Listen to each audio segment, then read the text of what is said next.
Good morning po mga kabayan. Welcome pong muli sa ating latest update rito sa SLEX Toll Road 4. Sa portion po ito ng San Pablo Interchange mga kabayan. Naway samahan niyo po si Porca Studio sa ating panibagong update rito sa South Luzon Expressway Toll Road 4. Package B po ito mga kabayan. Ayan po. Para hindi po kayo malito, no? Paki-like, share, and subscribe na rin at huwag po tayong mag-skip sa ads mga kabayan. Maraming salamat. So ito na po ang latest progress ngayon. Ayan.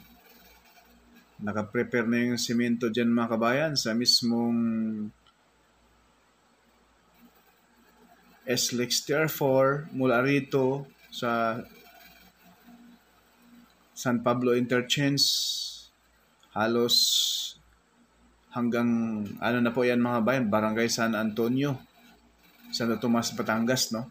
May mga halos nasa 80%. Sa package B, nasa 95% sementado na. Package B. Ang package C, mga 98% or 99%. Tollgate na lang kulang sa package C mga kabayan. So ito na po yung tulay. So, ito na po yung trumpet design ng San Pablo Interchange. Latest update ito mga bayan sa araw Martes, no? December 2, 2025. So, ayan na po. Malapit na po yan buhusan. Kakaiba yung column nitong San Pablo Interchange mga bayan. Pahaba. Dambuhala yung poste. Grabe. So, approaching tayo doon sa ginagawang flyover dyan, no, sa Barangay Road. Yang Barangay Road dyan sa unahan, yan po yung Barangay San Miguel, no? Pakaliwa, papuntang San Pablo City po yan. So, ayan na po yung mismong trumpet design mga bayan sa SLEX Tier 4, San Pablo Interchange. Napakaganda. At ngayon mga bayan, huwag kayong magtaka, wala pang nagtrabaho dahil alas 6 pa ng umaga, araw Martes. No? Marami nagtatanong, paano matapos yan? Wala nang gumagawa. Siyempre, maagang-maaga pa. Ayan po yung gagawing flyover dyan, no? Na kung saan yan na po yung Barangay Road dahil yung SLEX Tier 4 sa ilalim dadaan mga kabayan. So yung Barangay San Miguel Road, itataas ito. Ayan na po yung tulay na gagawin dyan mga kabayan. Ayan, pagkalampas niyan sa unahan, yan na po yung Barangay Solidad at Barangay Santa Maria. Yan na po yung package C na po yan dyan mga kabayan. Dito sa areang ito, pagkalampas nitong Barangay Road na ito, package C na yan papuntang Tiaong Interchange. Na kung saan dyan sa unahan, sementado na yan hanggang doon sa Tiaong. Wala nang putol. Kompleto na. Ang kulang dyan sa package C, mula San Pablo Interchange to Tiaong ay tollgate na laang. Dahil may mga ilaw na rin po doon sa mismong Tiaong Interchange mga kabayan. So pakaliwa, papuntang Maharlika Highway, Barangay San Gabriel. So dito kayo dadaan kung kayo ay hindi pa madaanan yung Alamino San Pablo Bypass Road, yung tulay doon sa Barangay San Miguel, kung ginagawa pa ngayon, no? So, ayan po mga bayan, no? So, itong ilalim, dito na dadaan yung SLEX Tier 4. Yung Barangay San Miguel Road sa taas. Yan, parang Calax lang din. Sa ilalim yung Calax, no? So, ito na yung aerial view natin. Kaya napaganda pagmasdan yung sikat ng araw mga bayan at yung bundok sa Mount Banahaw. Sobrang ganda. Good morning po sa lahat. Paki-like, share, and subscribe. Shout out kay Ma'am Lisa Torres, no? Nasa UK. Taga San Pablo City po si Ma'am.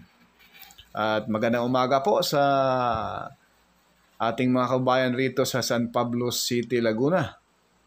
God is good all the time, God is good. So ayan na po mga bayan, dyan po tayo dumaan sa ilalim kaganina. So ngayon, aerial view naman. para masilayan ninyo yung ground shot at ito naman po yung ating aerial view para makita ninyo yung napakagandang syudad ng San Pablo City, Laguna na talagang hitik na hitik sa mga agrikultura. Pinangunahan dyan yung mga lanchones, rambutan, at niyog, mga saging, no? Napakaganda pagmasdan mga bayan kung wala pang building dahil ito ay mayroon na expressway.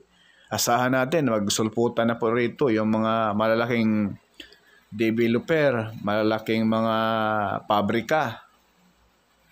Sigurado po yan. At siyempre yung mga puno dyan sana ay mga preserve, no? Dapat maraming puno. Dahil kung puputulin yung puno, baka magaya tayo doon sa Cebu at sa ibang lugar pa na halos ubos na ang puno dahil puro subdivision, puro pabrika na. Kaya napakaraming buhay ang nalagas. At minsan naman ay isisi sa gobyerno dahil pabaya ang gobyerno. Posible rin dahil hindi rin naman magkakaroon ng permit yung mga malalaking developer kung walang approve sa gobyerno natin. Minsan kasi may mga under the table kaya yung pagbigay ng permit ay approve agad. Ang kawawa yung mga ordinaryong Pilipino maapektuhan sa baha dahil wala ng puno. In Jesus' name na lang. So, ayan po mga bayan, no? Back to the topic tayo. Wala tayong kinikriticize, ha? Baga, paalala lang po yung sinasabi natin sa ating mga nasa kinauukulan na dapat responsable, hindi irresponsable. Dahil pag makahawak na ng bundle-bundle na pera ay ang mali naging tama na.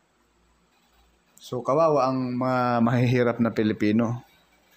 So, ayan na po mga bayan, yung kaharap sa ating kamera ngayon ay papunta na po yan doon sa Alaminos, Laguna, Macban, no?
baba natin rito mga bayan ay tinubuan na po yung mismong nakapurma dyan na trumpet design.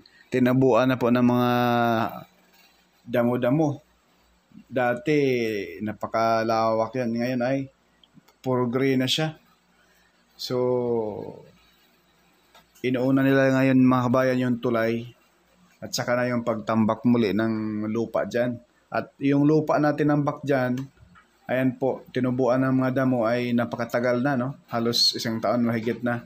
At yan ay talagang dik-dik din ng husto yan dahil ilang bagyo na at ulan ay talagang formado na siya. Hindi na siya tinangay ng tubig ulan. Yung mga lupa dyan na nakapurma dyan sa trumpet design nitong SLEX TR4 San Pablo Interchange. So kaharap sa ating kamera papuntang Tiaong Mahabayan.